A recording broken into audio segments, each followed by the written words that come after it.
There's some people up here taking pictures of what we suspect is a cottonmouth. Water moccasins are aggressive and very dangerous. Always watch where you're stepping. There he goes. Wow, I walked right by that thing. I feel lucky. Rough Greensnake. We have never seen this before. We found our first non-snake of the day.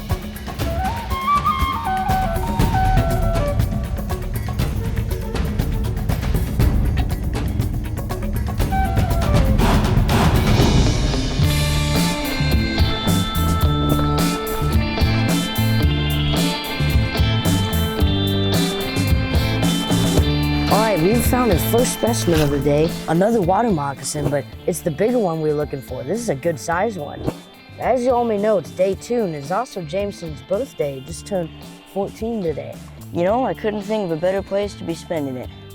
Nice find, Jax. That's a good water moccasin. Totally awesome. It's that bigger one we were looking for. Yeah, man. Glad we found it. There he goes. Now, water moccasins are excellent swimmers. That's why they call them water moccasins, but they're not as good with moving on land. They're kind of slow, but when swimming, they're twice as fast. Preying on anywhere from small birds to frogs. These things will eat about anything that fits in their mouth and moves. They're crazy.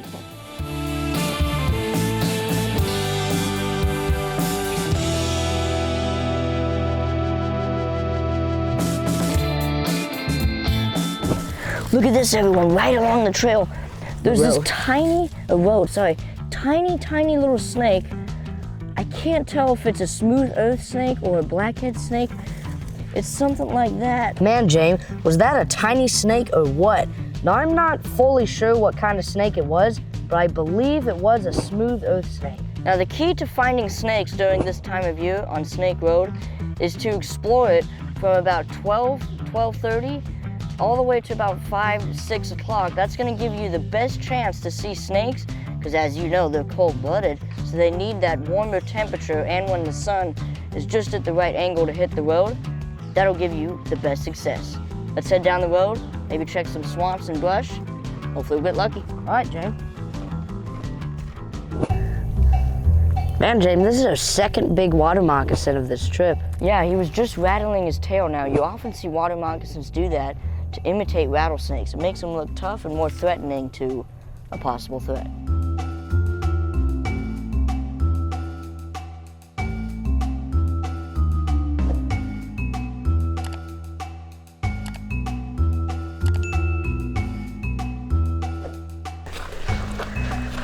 On the left side. Look at this, guys. We've found another rough greensnake. Not as big as the one we saw yesterday, but he's still a pretty good sized one. Jameson's up by limestone bluffs checking for some other snakes while I'm covering the road. And looks like I found our second rough greensnake for the trip. He's a lot skinnier than the other one. That's pretty cool. All right, we're gonna keep searching and hopefully find a new species. What I'm hoping to see is a copperhead. Look at this, guys. We've found a snake that we have seen many times before, but never on Snake Road. This right here is a racer. Now, they give him that name because they are super fast. Despite being really common on Snake Road, this is actually our first time we've been able to see one here. Wow, he's a big one. Chunky monkey. Now, racers get super long. They can get up to 6 or 7 feet. Look how quick he is. Whoa, and he uses like no effort. He's just like, that was just cool to see. He's just gone. He doesn't even use any effort. It's crazy. We'll say we've seen him a lot before, but they don't get old. And man, did he speed away. But there's another swamp up here where you often see snakes. That's the best corridor along the road. Hopefully, we'll get another, maybe even another water moccasin. Look at this, everybody. We have found another water moccasin, quite a bit smaller than the other one we saw. Now, you may be wondering, why are all these water moccasins here at Snake Road? Well, what's interesting is this big marsh out here that's fed by the Mississippi River. This marsh is as far north as the water moccasin range goes. Not even an acre past this marsh or Snake Road, the water moccasin lives. But what's weird is, if you're as far north as they are, you wouldn't think they'd be that common, but water moccasins are actually the most common snake to find here in Snake Road. Pretty interesting, huh, James? You're right. I'm searching for specimens over here by this little pool. You might want to go off trail sometimes around these ponds because snakes will often hang around here near the water. It's a good place to look.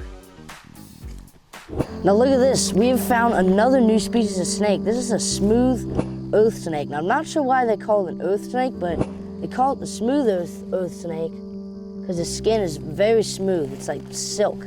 It's crazy. Unfortunately, he is still alive, but we found him on the trail pretty still like he is now. Unfortunately, someone probably stepped on him, so always make sure to watch out where you're stepping because unfortunately, this might just happen. Well, Jax, we're almost to the parking lot, and hey, to sum up this trip, I think we can say these have been the best days of herping we have ever had. Let's go back to the parking lot, and hopefully we'll see something along the way. If not, you've reached the end of this episode right here in a moment. All right, see you, earth snake. All right, that's a wrap for our second day here, but this also marks an end to our visit at Snake Road in the Shawnee National Forest, where we witnessed the incredible biannual migration of snakes that you all should come here to witness as well. Now we saw many snakes, including a couple new species, but believe it or not, this is actually a slow year for the migration according to what we heard from the locals. So we're gonna be back next year for some more action, because who knows what else we might see at Snake Road here in Southwest Illinois. I'm Jackson Hawkins Kimmel. And I'm Jameson Hawkins Kimmel. And together, we are the Brothers Wild. Bye, everybody. Keep it very wild.